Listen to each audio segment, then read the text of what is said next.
Hey everybody, welcome back to the Dice Tower. My name is Zeke Garcia. I'm Chris Yee. And I'm Joey Evans. Today we're taking a look at Unmatched Adventures Teenage Mutant Ninja Turtles, which is a cooperative version of Unmatched. Second time they've done this. This time, of course, with TMNT. In here, you're going to get all four turtles. You are going to get Shredder as a big bad. You're going to get Krang as a big bad. And then a bunch of minions that help them out, like Baxter Stockman. Yes. Everyone's favorite. The best is Baxter. The best is yet to come. Maybe that's the tag. Let's take a look at an overview.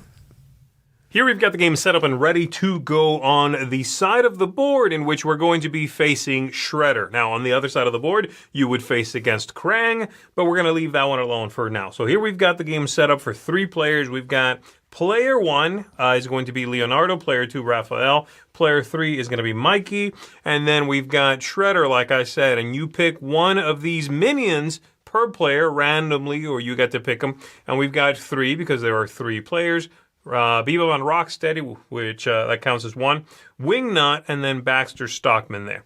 We've got some of the other components and whatnot, and then the sort of heart of the game here is this initiative stack, which is going to tell you who acts next. So you shuffle that up with player 1, 2, and 3, whoever's playing, and the baddies that are playing, and then we're going to be revealing cards from this one at a time that will decide who's taking a turn.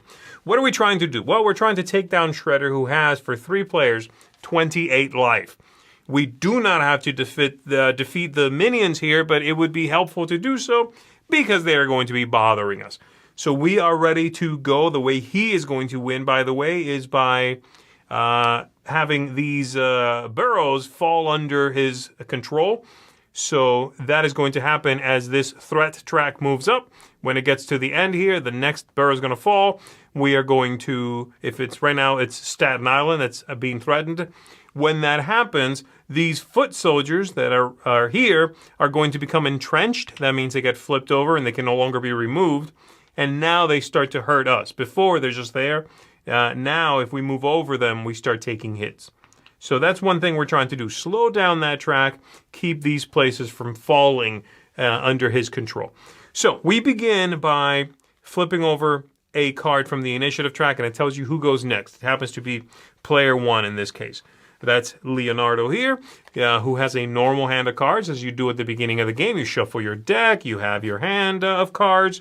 Leo has a sidekick who is Splinter. He's over here with Splinter right there. And I am going to then take a regular turn. So he would do his 2 actions. On the back of this is the player 8, as it is in every other Unmatched set, okay? He also has his ability here, which is at the start of your turn, you may move any fighter 1 space. Pretty cool. So that can be a good guy or a bad guy. So he might do, I don't know, he might move Wingnut here out of the way or something. He's going to do his thing. Now let's say that he manages to move, okay, and we're going to maneuver. So I'll draw a card. I'm going to discard a card to give myself a boost.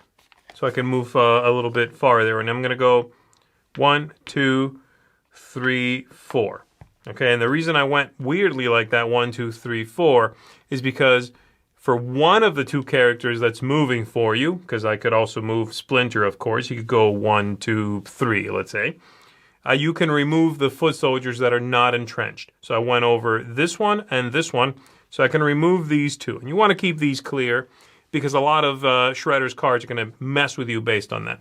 So that's my first action. For my second action, I am going to attack Shredder, okay? So I pick a card, and then we reveal a card from Shredder's deck. The way it works here is every card is going to have both values. You'll see that they're all versatile cards, but they have the values split up.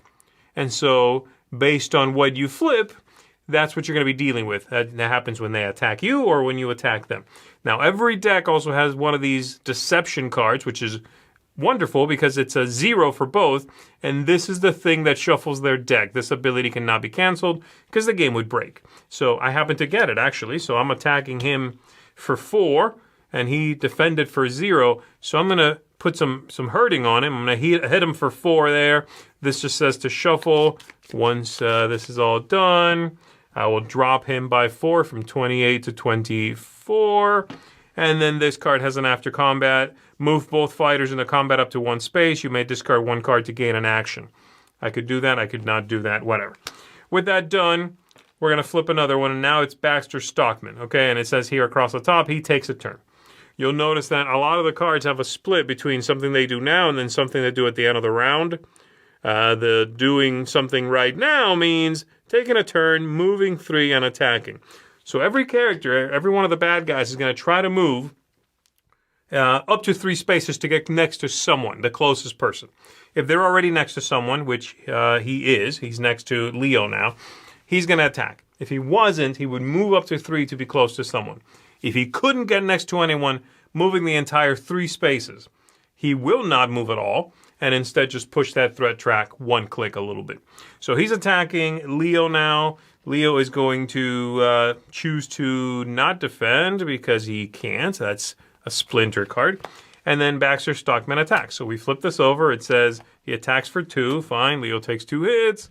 And then it says after combat, place a Mouser token on the highest number starting space without one. He has these tokens that are going to come out and start annoying us. So this is going to go on the highest numbered starting space. This is going to go here, actually, right there. So there we go. And this card is discarded. Again, the deck is not shuffled until that one card comes out that shuffles it. We flip over the next one. Hey, it's player 3 now. So player 3 is going to go. It'll be Mikey. He would move around. He would do his thing. Mikey has, after he attacks or schemes, he draws a card, which is incredibly powerful. But he only has a hand size of 3 because he is distracted by pizza. And this continues with all of these things happening. After that, we have Shredder, who's going to move and take a turn. We have Bebop and Rocksteady. Player 2 would then finally go. That's Raphael, who has anger issues. And on each of your turns, if you lose a combat, the first time you lose a combat, you gain an action. And his sidekick is Casey Jones. And then there's also this card here that Shredder has, which every player deploys 1 foot soldier to the burrow that Shredder is in. So we would put more of these foot soldiers into play. With that done, having revealed all of these, we now go through the end of round stuff. So Baxter Stockman is going to switch places with the hero with the highest health. He is going to mess us up a little bit. We're going to advance the threat track by 1 plus 1 for the number of barrels that have any foot soldiers. So there would obviously be some in here. So this would go 1, 2, 3, like that. And then Wingnut would also do some swapping around and messing with us. With that done, we will grab this all up, we will shuffle it, and we will start again. Now, if any of these minions is eliminated, we just get rid of their card. So if Wingnut gets taken down, we'll remove the card, and he just won't show up anymore. The same thing if one of us drops down. We continue playing without that player. It's probably going to be Mikey. So there you go. That is the general flow. Once this gets to the end, this is going to happen. So we move the stack over. We flip that over. Staten Island has fallen. This goes to the front again, and this gets flipped. And now it's locked into place. It can no longer be removed. If all of those fall there, then we are going to lose. And obviously, if we take down Shredder, we are going to win. So that is this side with Shredder. On the other side, like I said, you've got Krang, and he's a little bit different. He's going to have a little die rolling, a little trying to move the, spread Dimension X into our world, a few other funky things.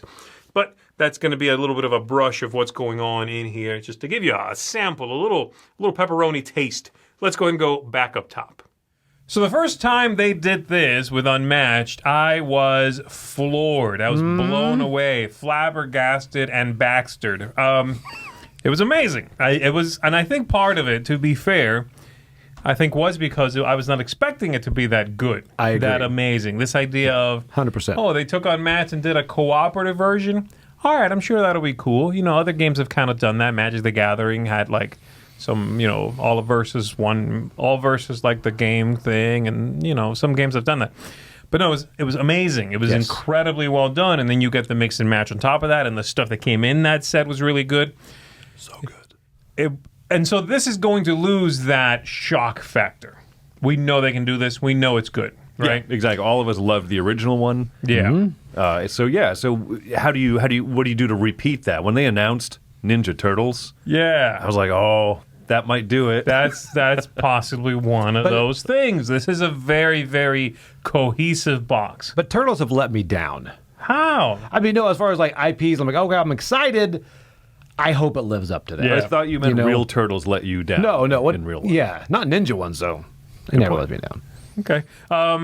I do think they did a really good job making this a very cohesive box. And in Usually. fact, adding a lot of things so that they could shove in more Yes. Teenage Mutant Ninja Turtles stuff I wasn't even aware of. I love the little module where you can have, what is it, good guys and bad guys? I forget what they're called. You know, the little cards. The Allies? allies and the henchmen. Yeah, or the Yeah, the something. allies and henchmen. Yeah, I like that. And then it messes with the initiative timeline thing. It gives you new things to contend with. The difficulty has more variability now. There's more ebb and flow to it.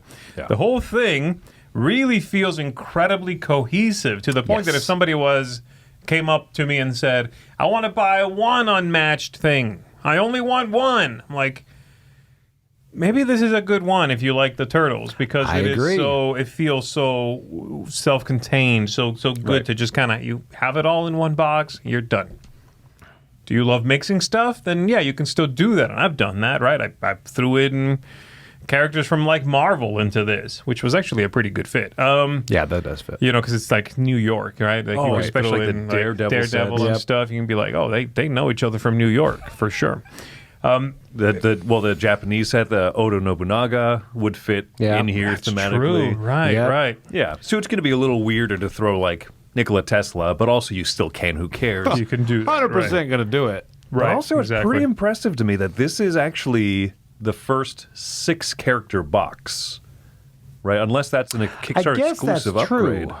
6 character boxes, and like you also have decks for the other two. The You have villains. decks. That is a Kickstarter thing. You don't Is that- just get okay. that. Yeah, you don't Right. just Okay. get that. In fact, I wasn't even going to talk about that because it's Oh, okay. only a if you backed this, either you as an add-on or as a stretch goal, I have no idea. You also then get playable decks for Krang and for Shredder.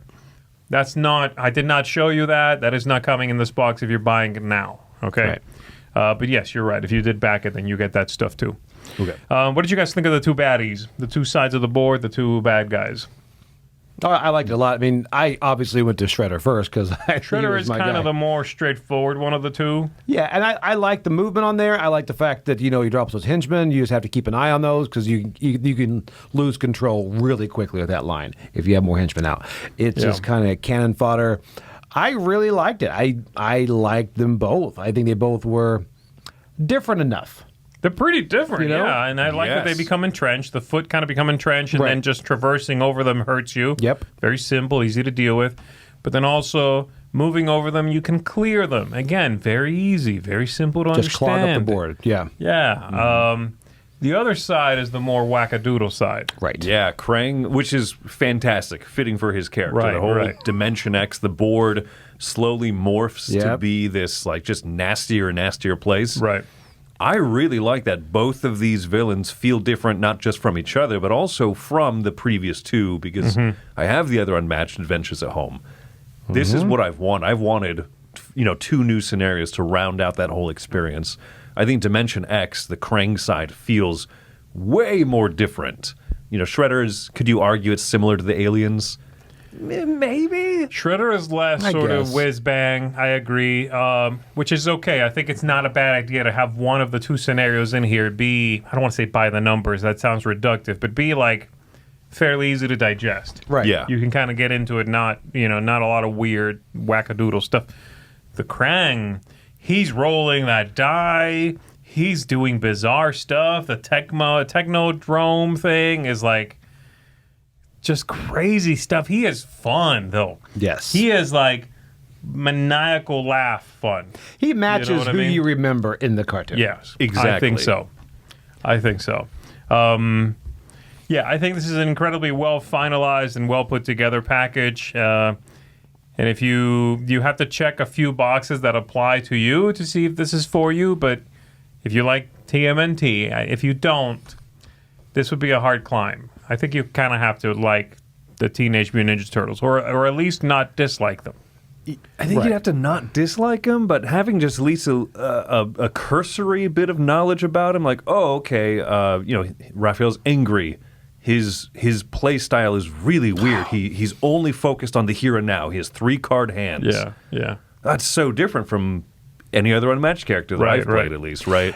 And I think that's the other thing is they all match those characters. You remember, Leonardo was the leader, and then Donatello, I think, is he the one with like the tech? He has tech. You got the tech, and then the other one tuck some cards and like it makes things better for you. Right. It's good. It's really like the decks for the characters are really interesting. It's well put together. And Michelangelo, the whole chaining, the nunchucks, and just really, I think everything just. It worked well for their characters. Yeah, there's not a loser in the pack. I think they all feel really different. You will have your favorite. Right. That might match your favorite turtle or not, but they're all thematic. They did a good job of basing the decks, the mechanisms on those characters.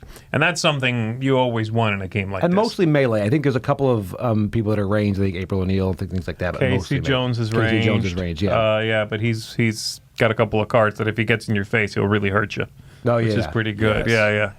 Very good stuff. All right, guys, final thoughts. Anything else we want to say about this? I think it's great. I think it's one of those things that I love the first one so much. I love the theme. I love that B-movie thing. I was like, okay, I don't know if they could do it again. I heard this theme. I'm like, I might be able to do it again. Yeah, I was pretty floored when I heard this was going to be a TMNT thing. And there's the perfect thing for it. Go. What do you got? All right. I actually gave a 10 to the first one, and I'm actually repeating that here. I think this is a 10 on this. I loved it in the fact that, here's the thing. I love Turtles. I grew up with them. But for me, it's the theming. It's the fact they didn't just sit on the laurels from the first one and be like, this is great. We're going to redo it. This one, they added the allies. Everything in here feels like you are those characters. Shredder, and then Krang is just so bizarre. And then nasty. It's just so, it's like he was the creepiest thing watching as a kid. And it just turns into that because he morphs the entire New York City, Yeah. I think this just grabs it. It's enough for me. And like you mentioned, bringing in superheroes into this world doesn't seem that far-fetched to me. Yeah. So I think this is seamless. And you said it well with the whole thing. If you're starting, this is a great way to start, even if you have just a small knowledge of this. It's a fantastic jumping in point. It really you is. You can play competitive also out of this box.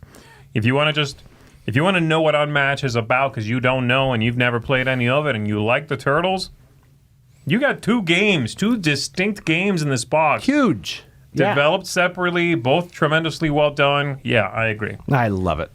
So I gave the original a 9.5. It was the only one in the review that didn't give it a 10. You hated it. That was the joke for about a year and a half. Oh, my goodness.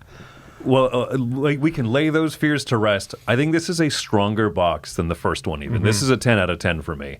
I think there's two key reasons. I think one is that most of it's the same. Yeah. In many regards, it's the same gameplay loop and everything, right? I think the two things that really help it are the allies and henchmen or whatever those bad guys, the thugs are called. I think that adds a great dimension. It makes it tougher if you're playing it true solo, which I think is an improvement over the original. I like playing this with just grabbing a character, let me play Krang. Grab a character, let me play Shredder. So I think it makes that better. The other thing is that it is longer with more players, just like the first game, right? There's a little bit more downtime as you're waiting for your initiative card to get drawn. I think the theming helps that playing solo, playing two characters is great. Probably my preferred way. Playing all four and having the whole team together just feels good. Feels so good. It's very cinematic. It's very cinematic. It makes it more worth for me, that experience of having four players. It's going to take a little bit longer, yeah. Is it still worth it because it's the Turtles? Yeah. And I think that those allies and henchmen and stuff also keep you a little more engaged in between your turns. So the two things that I thought were maybe my little complaints about the first set, this one did better. It's a 10. It's a 6 for me. I feel like such a parrot. Everything you guys said is very, very true. I gave the original one a 10 as well. I'm giving this one a 10 as well.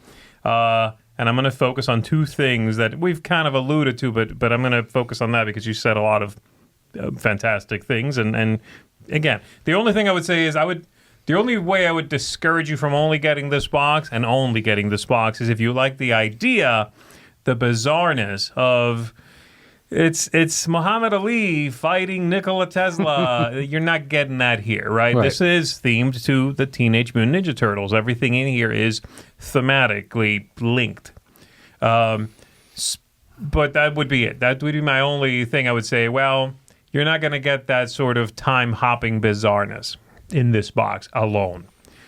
But two things I think are fantastic are thematically, these guys just keep knocking it out of the park. All the turtles feel like what you remember from the cartoons, from the comics, the whatever.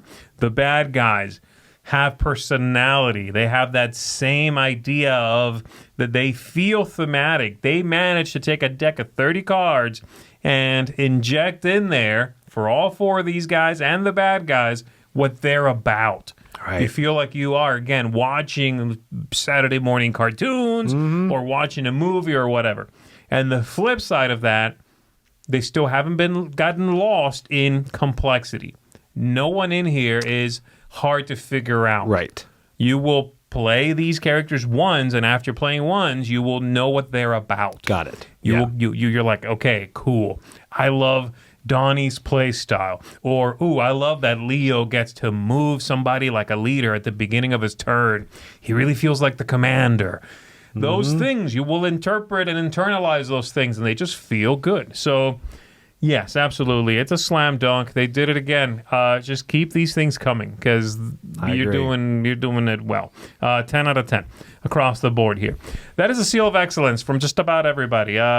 Little echo chambery, maybe. I don't care. We all really like it. I'm sure there's people who, don't like it as much. But if this is what you're looking for, I can't think of too many ways to. I can't think of a way to improve it. That's kind of what it is, right? Yeah.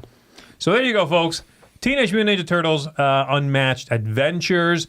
Seal of excellence from us here at the Dice Tower. Thanks for tuning in, everybody. My name is Zeke Garcia. I'm Chris Yee. And I'm Joey Evans. Watch out for the foot.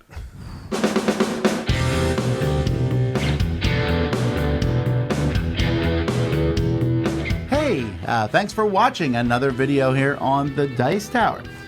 We really appreciate you stopping by and checking our things out. Thanks so much for joining us today. And hey, if you really like what we're doing here at the Dice Tower, then there are different ways to support the Dice Tower. One of those ways is through Patreon. We have links in the description of this video, and we have links to lots of other things we do down there, so definitely check it out.